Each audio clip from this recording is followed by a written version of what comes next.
일과 에너지 노림이 문제 96번. 역기를 가만히 태워 들고 서 있으면 한 일은 0이다. 맞죠? 이동거리가 없으니까 맞는 얘기고, 상자를 수직으로 들고 수평 방향으로 일정한 속력으로 이동하면 힘이 한 일이 0이다. 왜냐면 힘과 이동거리가 이제 수직이 되는 거지. 이제 한 일 없다. 그래서 얘는 틀리는 얘기고, 자유낙하하는 물체의 경우 중력이 한 일은 0이 아니다. 당연히 물체에 적용한 중력 mg에다가 낙하한 거리 h가 있으면 mgh만큼 일을 한 거지. 그래서 맞는 얘기 3번. 그 다음에 이제 97번인데, 마찰이 없는 체크하시고, 마찰이 없다. 어쩌고 10N 힘 줘가지고 5m 끌고 갔으니까 한일량은 10 곱하기 5 하면 되겠죠.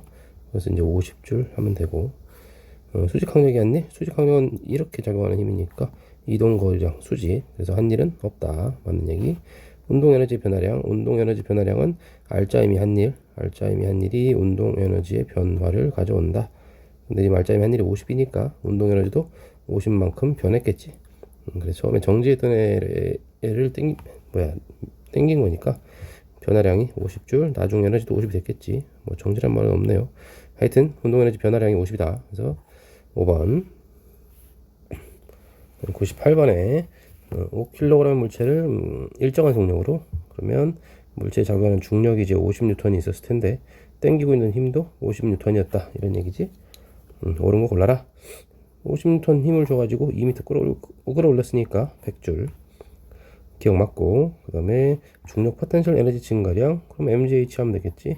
그래서 이거는 5에다가 10에다가 2 하니까 100줄 틀렸고, 중력의 물체의 한 일은 중력 mg 똑같죠? mg가 50인데 곱하기 이동거리가 2m긴 한데, 이제 이동거리랑 중력의 힘의 방향이 반대니까 마이너스 붙여줘서 어쨌든 이제 마이너스 100줄 틀린 거죠. 그래서 1번. 99번. A는 자유낙하하고 B는 마찰이 없는 빗면을 내려간다. 가속도는 A 값보다 크다. 가속도는 빗면은 이제 수직항력이랑 중력이랑 이제 그죠? 이렇게 가지고 이렇게 된 요런 힘이 하나 만들어질 거라고. 그죠? 그러니까 원래 이제 중력보다 좀 작아질 거고.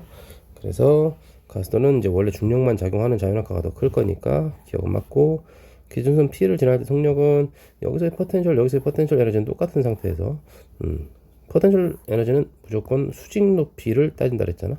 그러니까 어차피 수직 높이, 낙하한 높이는 똑같은 거니까 바닥에서의 운동 에너지도 똑같을 거라고. 그래서 A와 B가 같다라고 해줘야 되고, 지면에 도착할 때까지 중력이 한 일은 마찬가지죠. 중력이 한 일도 mg, h 해주면 되는 건데 h를 요 길이를 하는 게 아니고 무조건 수직 높이로 힘의 방향, 중력의 방향과 이동거리 방향을 일치시켜서 중력의 방향, 힘의 방향, 그 다음에 거기에 이동거리도 요 높이, 힘의 방향과 일치하는 길이를 말하는 거야. 그러니까 중력은 이쪽으로 작용했는데 물체는 지금 이쪽으로 내려갔잖아요. 그러니까 이 두 방향이 일치하지 않으니까 일치하는 성분만 가져온다 이거야. 그래서 mgh 이렇게 곱해주면 mgh 똑같은 상황이지. 그래서 한 일은 A와 B가 같다. 맞는 얘기죠. 그래서 3번 골라주면 되고, 그 다음에 100번. 어차피 이제 마찰이 없는 면이니까 역학적 에너지가 보존될 거고, 물체의 중력 포텐셜 에너지는 B가 더 높으니까 크겠지. 물체 역학적 에너지는 어느 점에서나 같다. 어느 점 모두 똑같은 거죠. 어떤 점에 있든지 간에. 디귿. B에서 물체의 운동 에너지는 mgh다. 여기서의 운동 에너지하고 여기서의 포텐셜 에너지의 합이 여기서 멈췄으니까 운동 에너지가 없어. C점까지 올라간다는 얘기가 C점에서 멈춘다는 얘기지. 그럼 C점에서는 포텐셜밖에 없다 이거지. 그럼 요거랑 요게 같아야 되잖아. 그러니까 지금 요 이 K가 지금 여기서부터 요 높이, C점의 높이인 H만큼 요만큼 더 올려준 요게 바로 뭐다? 운동 에너지. 여기서의 운동 에너지 역할이 이거였다 이거지. 그러니까 그게 mg h만큼 이게구나 라고 해서 기억 디귿 4번. 그 다음에 101번. F 있고 마찰이 있는데 마찰력은 물체의 무게에 비례하는 거니까 질량이 m과 2m이면 무게도 1대2였을 거라고. 그러니까 이쪽으로 적용하는 마찰력이 F면 이쪽으로 적용하는 마찰력은 이제 2F 2배였을 거라는 거지.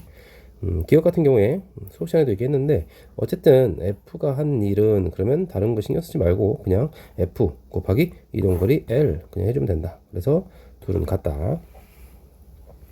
마찰력이 한 일은 당연히 A보다 B가 2배겠네요. 그죠? 마찰력이 2배니까 같은 거리 갈 건데. 그래서 마찰력이 한 일의 양은 A보다 B가 2배 크다. L만큼 운동했을 때 운동 에너지는, 뭐, 운동 에너지라고 하는 건 이제 R자 힘이 한 일이니까, R자 힘이 어때? A가 B보다 R자 힘이 더 크죠? 더 큰 R자 힘으로 똑같은 거리 갔으니까, 운동 에너지 변화량도 A가 더 클 거고, 따라서, A가 B보다 크다. 그래서 1번 골라주면 되겠네. 그 다음에 102번.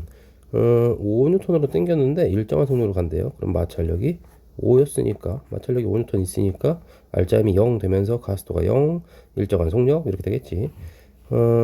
마찰력은 5N이다. 맞고, 5N의 힘이 한 일, 그럼 그냥 다른 거 신경 쓰지 말고 5N 곱하기 이동거리 해서 50줄 맞죠. 그 다음에 힘이 한 일의 크기는 마찰력이 한 일의 크기랑 같네. 그죠? 5N 10, 5N 10 하니까. 그래서 50, 50에서 똑같다. 그래서 기억, 니은 3번. 그 다음에 103번. 103번은, 이제 조건이 나왔으니까 마찰력이 얼마인지 모르니까 마찰력을 이렇게 해서 이제 스몰 F로 이렇게 잡고, 질량 똑같으니까 또 스몰 F 잡고, 그러면 여기선 식이 FL 마이너스 마찰력은 반대로 일을 하니까 이렇게 됐을 텐데, 요게 이제 R자임이 한 일. 근데 이것이 운동 에너지의 변화량. 운동 에너지 변화량이 얼마냐? 델타 EK를 써보면 이 친구는 2V니까 2분의 1 M 4V 제곱. 그죠? 2분의 1 MV 제곱 한 거야. 얘는 2분의 1 MV 제곱. 그러면 운동 에너지가 변화한 양 델타 EK가 2분의 3 MV 제곱이지. 그래서 이 자리에 2분의 3 MV 제곱을 넣어주고, 밑에 있는 것도 나도 마찬가지지. 얘는 근데 힘이 2배니까 EFL. 근데 마찰력은 똑같겠지. 2분의 1 M 3V의 제곱이니까 2분의 9 MV 제곱, 2분의 1 MV 제곱 빼주면 운동 에너지 변화량 2분의 8 MV 제곱. 요거를 1식, 요거를 2식 이렇게 잡으시고, 뭐 2에서 1식을 빼는 게 좋겠네요. 그래야 이제 FL 마찰력이 한 일이 사라질 거고, 빼면 결국에 FL이 얼마냐라고 하는 게 2분의 5 MV 제곱 이렇게 될 거라고.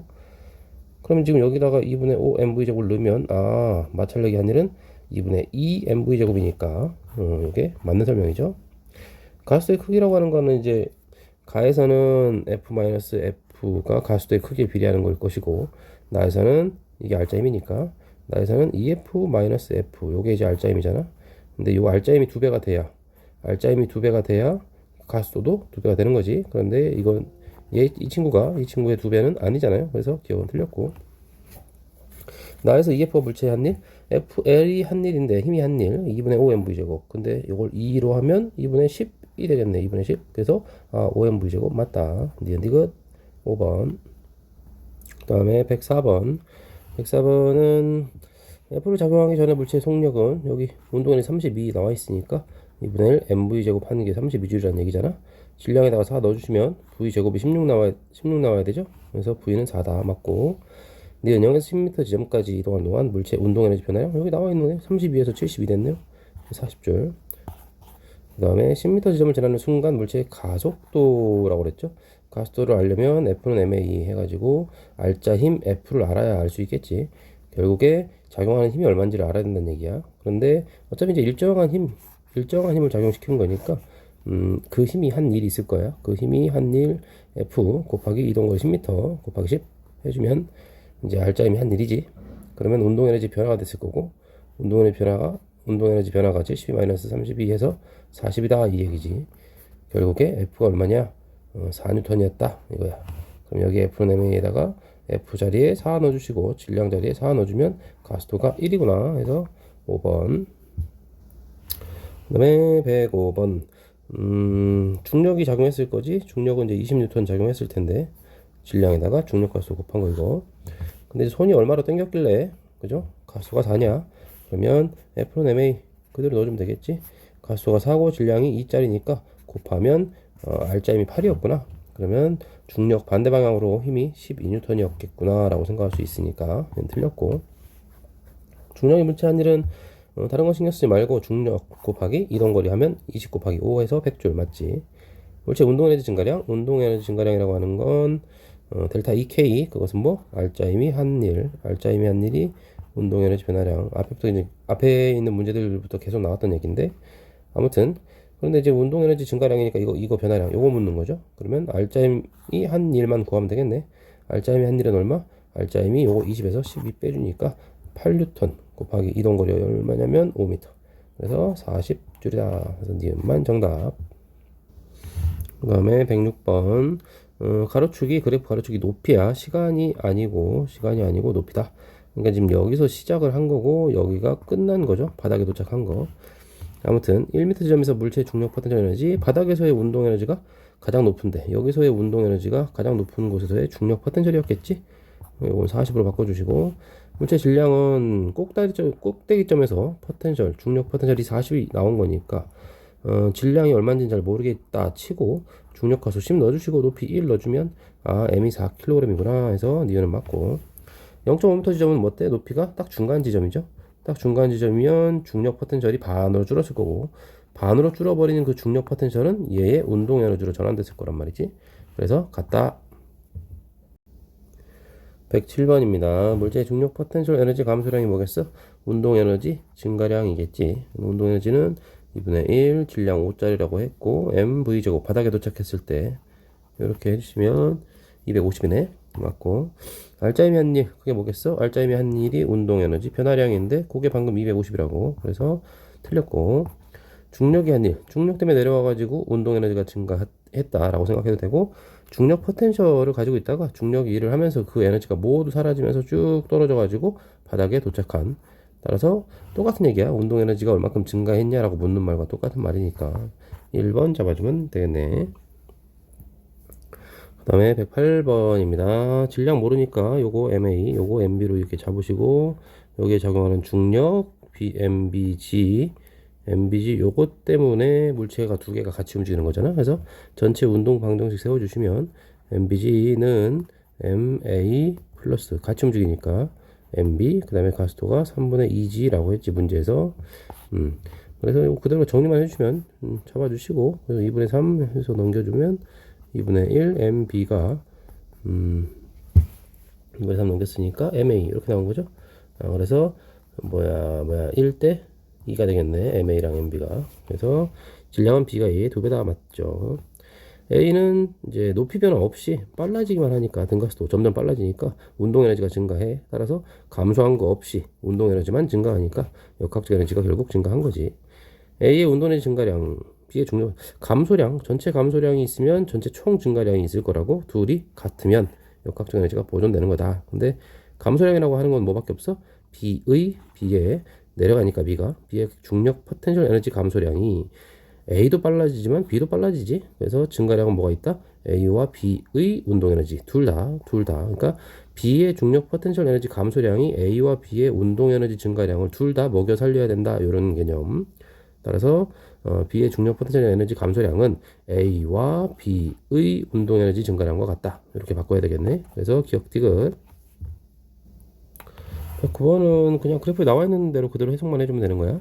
운동 에너지가 증가하죠? 운동 에너지가 점점 증가하네요. 좀 빨라지니까. 역학적 에너지는 일정하다. 더해보면, 이거 두 개를 더해보면 여기 이렇게, 여기 어딘가에서 이렇게 나올 거라고. 그죠? 일정한 값으로. 아니지. 뭐 하는 거야? 여기 요 값으로 일정하겠죠. 둘이 더하면. 그래서 일정하다. 2분의 t일 때 높이가 절반일 때를 말하는 게 아니고 시간이 중간일 때니까 여기잖아. 그럼 딱 봐도 다르잖아요. 그죠? 이거 쓸데없는 이런 의미 없는 보기가 1번 골라주면 되겠고, 110번 P의 높이와 Q를 통과할 때 속력 물었죠. 그런데 이제 여기서의 운동 에너지는 2분의 1 mv 제곱이고, 여기서는 2분의 1 m 2v의 제곱이니까 2분의 4 mv 제곱 이렇게 되지. 그럼 이제 뭘 할 수 있는 거야? 여기서 운동 에너지가 2분의 3 mv 제곱만큼 2분의 3 mv 제곱만큼 증가하면 높이가 얼만큼? 높이가 이렇게 잡아보면 높이가 포텐셜 에너지가 1.5h만큼 감소하는구나. 즉 포텐셜 에너지가 1.5h만큼 감소하면 운동 에너지는 2분의 3 mv 제곱만큼 증가한다. 이거니까 결국에 우리가 이제 뭐 0.5h당 그죠? 이것만큼 감소할 때마다 2분의 1 mv 제곱씩 증가했다라고 볼 수 있겠지. 1.5h가 2분의 3 mv 제곱이니까. 그럼 여기는 뭐겠어? 여기 h만큼 더 내려와 볼까? 그럼 뭐야? q점이 되지?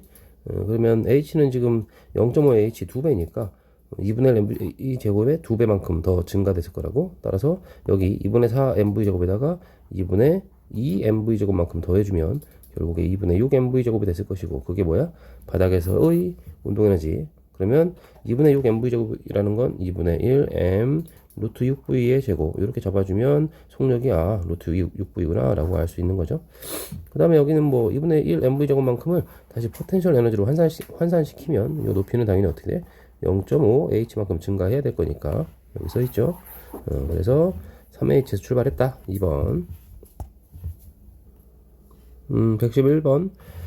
중력이 물체 한 일, A에서와 B에서가 같다. 한 일이라고 하는 건 힘 곱하기 거리니까 중력은 일정할 텐데 거리가 그냥 봐도 다르죠. 그래서 다르다. B가 더 크다. A에서 운동하는 동안 운동 에너지와 중력 포텐셜 에너지 역학적 에너지가 보존된다는 얘기잖아. 마찰이나 저항이 없을 때 얘기인데 없다고 알려줬네요. 맞다. B에서 중력이 물체의 한 일은 중력이 한 일이라고 하는 건 뭐야? 결국 중력 mg에다가 낙하거리 h 곱해주면 되는 거니까 결국에는 포텐셜 에너지 감소량을 얘기하는 거지. 그러면 이거 감소한 만큼 운동 에너지가 증가해야 역학적 에너지가 보존될 거니까 또 맞는 설명. 그래서 4번 골라주면 되고, 그 다음에 112번은 운동 방정식만 세워주면 되겠어. 여기 중력 40, 그 다음에 여기는 중력 20. 이게 여기 중력이랑 수직 항력은 의미 없는 거 알 것이고, 결국에 전체 운동 방정식을 쓰면 이렇게 시계 방향은 플러스, 반시계 방향은 마이너스 잡고 40 마이너스 20 이렇게 했더니 전체 총 질량 얼마? 2 플러스 4 짜리가 어떤 가속도 A로 움직였다, 이렇게 되겠지. 결국에는 이게 지금 8이니까 8분의 20 해가지고 A는 2.5네. 2.5m per sec 제곱이라는 가속도가 나온다 이거지. 그러면 이제 전체 운동 방정식을 이렇게 해서 구해서 써가지고 가속도를 구했으니까 개별적으로 생각을 해보면 여기 20N, 그 다음에 여기 왼쪽 줄에 걸린 장력이 얼마여야 A라는 얘 단독으로 보는 거지. 단독으로 봤을 때 2.5m per sec 제곱이라는 공통된 가속도를 갖게 될 것이냐. 그럼 얘는 25N이 줄에 걸려 있어야 될 것이고, 여기는 중력이 40N인데 어떻게 해서 얘도 2.5m per sec 제곱의 가속도를 가질 수 있느냐. 그럼 여기는 장력이 얼마야? 30N이 나와야 되겠네. 그죠? 아유, 왜 이래. 그래서 왼쪽 줄에 걸린 장력은 25N, 오른쪽 줄에 걸린 장력은 30N. 그게 바로 무슨 말이야? A가 B를 당기는 힘, 이게 왼쪽 줄에 걸린 장력, 이건 오른쪽 줄에 걸린 장력이니까 맞는 설명. C가 5m만큼 내려왔을 때 속력이라고 버렸습니다. 5m만큼 내려왔을 때 그러면 어차피 등가속도 운동할 거니까 등가속도 운동 세 번째 거 V제곱 마이너스 V0 제곱은 2AS 이렇게 넣어주면 될 것 같아. 처음에 정지 상태 출발, 그럼 V제곱은 2 곱하기 가속도 2.5 곱하기 5m 이렇게 쓰면 그대로 25니까 V는 5m per sec 맞고, 운동하는 동안 이제 A, B, C는 무조건 운동 에너지는 셋 다 증가하는 거잖아. 그리고 A는 포텐셜도 증가해. 그러니까 죄다 증가하는 것밖에 없지. 뭔가 감소했으니까 증가를 할 건데 그 감소하는 애는 가만히 보면 결국에 C의 포텐셜 에너지밖에 없지. 감소할 수 있는 게. 그럼 C가 감소한 포텐셜 에너지로 C의 감소한 포텐셜 에너지로 A의 증가한 포텐셜도 매기고 A, B, C의 각각의 운동 에너지 증가량까지 모두 다 매겨야 되니까 C만 따로 똑 떼어서 보면 C의 증가한 운동 에너지는 C의 어마어마하게 감소한 그 포텐셜 에너지의 일부밖에 안 되겠지. 그래서 C만 따로 보면 역학적 에너지는 감소한다. 그래서 5번. 그 다음에 113번입니다. 113번은 식을 그대로 써주면 될 것 같아요. V0로 출발한 거니까 결국 이제 2분의 1 m V0 제곱 마이너스 마찰력이 한 일이 얼마큼 있을 거야? 뭐 이거를 FS라고 하든가 뭐 FL이라고 하든가, 요 거리를 L이라고 하고 마찰력을 F라고 한 거죠. 빼고 남은 에너지로 뭐 했다? 용수철을 압축시켰다. 압축된 에너지가 얼마다? 2다 이렇게 됐다는 거지. 그런데 재질은 같다. 그런데 질량이 2m이면 마찰력도 2배. 그럼 마이너스 2FL 이렇게 될 것이고, 그다음에 운동 에너지는 질량이 2m 됐으니까 2분의 1 여기에 2m이 되고 같은 조건 V0 제곱 이렇게 된다는 얘기지. 그러니까 운동 에너지가 2분의 1 mv 제곱이었던 애가 이거는 2분의 2 mv 제곱. 운동 에너지가 2배가 된 거죠. 운동 에너지가 2배로 되고 마찰력도 2배가 됐다 이거죠. 2배 됐다. 이때 얼마가 되느냐 요 얘기하는 거지. 그래서 뭐 그대로 두 개 연립만 해주면 되겠네요. 그래서 연립해주면 2번이 되겠죠. 그래서 2번. 그 다음에 114번입니다. 114번은 충돌이니까 운동량 보존 써야 되겠네. 그럼 충돌 전에 A의 운동량은 오른쪽으로 12, B는 없지. 더하면 10이겠네. 충돌 후에도 이 합이 일정하게 보존돼야 되니까 충돌 후에 A의 운동량은 오른쪽으로 6. 그럼 얘가 6이 나와줘야 된다 이거지. 근데 이제 속력이 3이니까 M은 당연히 얼마? 2kg이었구나. 이렇게 알 수 있는 거고. 그래서 기억 틀린 거고. 충돌하는 동안 A가 받은 충격량의 크기. 충격량의 크기라고 하는 건 운동량의 변화량을 구하면 되니까. 그러니까 운동량의 변화량을 구해주면 A는 충돌 후에 얼마? 충돌 후에 6이었는데 충돌 전에 12였잖아요. 6에서 12 빼면 왼쪽으로 6만큼 변했네. 그래서 이제 크기 물었으니까 마이너스 6에서 마이너스 빼버리고 그냥 6이다 이렇게 해주면 되고, 에너지 손실은 이제 계산만 해주면 돼요. 충돌 전에 A의 운동 에너지야. 이거는 운동량이 아니고 2분의 1 mv의 제곱. B의 운동 에너지는 없었지. 그 다음에 이 녀석들이 어떻게 됐느냐, 충돌 후에 A는 2분의 1 mv 제곱 하니까 이제 2의 제곱 플러스 B는 2분의 1 m이 2짜리라고 구했지 아까. 3의 제곱 이렇게 해주면 되겠지. 그래서 8, 3, 24인가요 이거? 24고 2, 3은 6이 되는 거고, 얘는 얼마야? 9죠? 그러니까 15네? 결국 얼만큼? 9만큼 손실된 거 아닙니까? 그래서 9만큼 손실됐다. 그래서 2번. 마지막 문제입니다. 115번. 115번은 조금 어려울 수도 있는데, 여기 이제 운동 에너지와 운동량의 관계를 하나 알아야 돼서, 운동 에너지라고 하는 게 2분의 1 mv 제곱이잖아. 운동량은 mv니까 이 두 개를 좀 연결시켜주면 이것을 2m분의 p 제곱 이렇게 바꿀 수 있거든요. p에다가 이렇게 집어 넣어보면, 그죠? 왼쪽 오른쪽이 같은 식인 거 눈에 보일 거야. 그래서 이 식에 의해서 P는 루트 2M 2K 이렇게 운동 에너지와 연결시킬 수가 있는데, 이 친구는 지금 운동 에너지를 E0라는 기호를 썼으니까 우리도 E0를 맞춰주면 되겠네. 그럼 이렇게 될 거야. 따라서 기억이 맞는 설명이죠. 기억이 맞다. 충돌 후에 A와 B의 운동 에너지는 운동 에너지는 보존될 필요가 없으니까 운동량만 보존되면 되는 거잖아. 그러면 충돌 전에 운동량이 이거였지. 그럼 충돌 후에도 운동량은 똑같은 값이 나와야 된다. 2m 루트 2m 2제로 이게 유지가 돼야 되겠지. 운동량은 보존돼야 되니까. 근데 충돌 후 A와 B의 속력을 물었습니다. 그럼 어떻게 보면 돼? 운동량이 2m 2제로 그대로 유지가 돼야 되는데, 이것은 충돌 후 속력을 V'이라고 하면 한덩어니까 질량 얼마짜리? 4m짜리죠. 그래서 V'은 4m분의 루트 2m 2제로 이렇게 되겠지. 따라서 계산해보면 V'은 루트 4m분의니까 16m 제곱분의 2m 2제로 이렇게 될 거 아니겠어요? 그래서 m 사라지고 이건 8분의 1로 바뀌겠네. 8m분의 2제로. 따라서 틀렸죠. 충돌의 운동에너지 방금 뭘 구했습니까? V'이 얼마라는 걸 구했어요. 루트 8m분의 2제로 이렇게 구한 거잖아. 그럼 이제 어떻게 하면 돼? 운동에너지 2분의 1 전체 질량은 4m짜리 2분의 1 m V 제곱, 여기다가 V 제곱이 뭘로? 8m분의 2제로 방금 구한 V 프라임 요거 제곱한 거죠. 그래서 m 사라지고, 그죠? 2 더하기 4분의 1 2제로가 되겠네. 틀렸습니다. 그죠? 그래서 1번 역극 에너지 고생했습니다.